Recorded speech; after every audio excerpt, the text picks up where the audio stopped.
வழியாக எங்கள் வீட்டு தென்னையில் நிறையா தேங்காய்கள் காய்ச்சிருக்கு.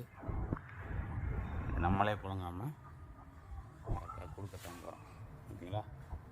பொதுவாக வாழை தார் விட்டுச்சுன்னா குலை விட்டுச்சுன்னா பொங்கல் வைக்கணும். நம்மது பழமே பழுத்துருச்சு பார்த்தீங்களா.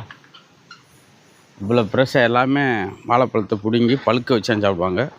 நம்மளுக்கு மரத்திலே பழுத்துருச்சு. எந்த குரங்கு வந்து இதை பிடிங்கி சாப்பிடாது. அதுக்கு பிறகு நம்ம சாப்பிட்றோம்ல. இதுக்கு நம்ம ஒரு பக்கம் பூம்பழம் போடுவோம். இவ்வளோ அழகாக பழுத்துருக்கு பாருங்க.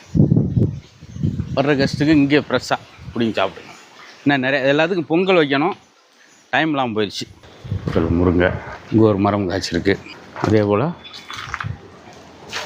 சப்போட்டாவும் இந்த மரம் தான் நம்மளுக்கு ரொம்ப பக்கவலமாக இருக்குது. ஏன்னா சப்போட்டான்றனால சப்போட்டாவும் சாப்பிட்லாம். அப்படி இவர் ஒன்று காய்ச்சிருக்காரு. மேக்சிமம் எல்லா வாழையுமே குலை தள்ளியிருக்கு. லேட் நான் அதை சொல்லிட்டேன், குலை விழுந்துருமுட்டேன். அதனால் அதே குலையை தள்ளிடுச்சு. இதுக்கு நம்மளை குலையாக்கிடலாம் அப்படின்னு. இந்த ஒரு இதெல்லாம் சும்மா ஜாலியாக போகிற போக்கில் வச்சோம். ஆனால் காய்ச்சிருச்சு. பெருசாக உரமெல்லாம் போடலை பாவம். இருந்தாலும் அது பண்ணி அது செஞ்சிருச்சு.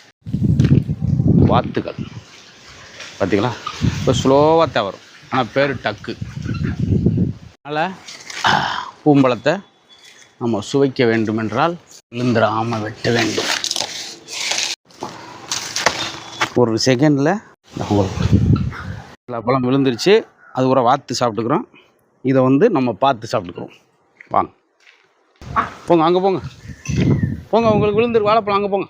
நீங்கிட்டு வாங்கிட்டு போயிடும். பார்த்தீங்களா, அவர் தான் பாம்பு பள்ளி வர விடாமல் விரட்டுறவர். அதவே நம்ம இப்போ விரட்டியிருக்கோம். இங்கே வேறப்பா வந்தோடனே பறிக்கிறதுக்கு ரெடியாக இருப்பாங்க.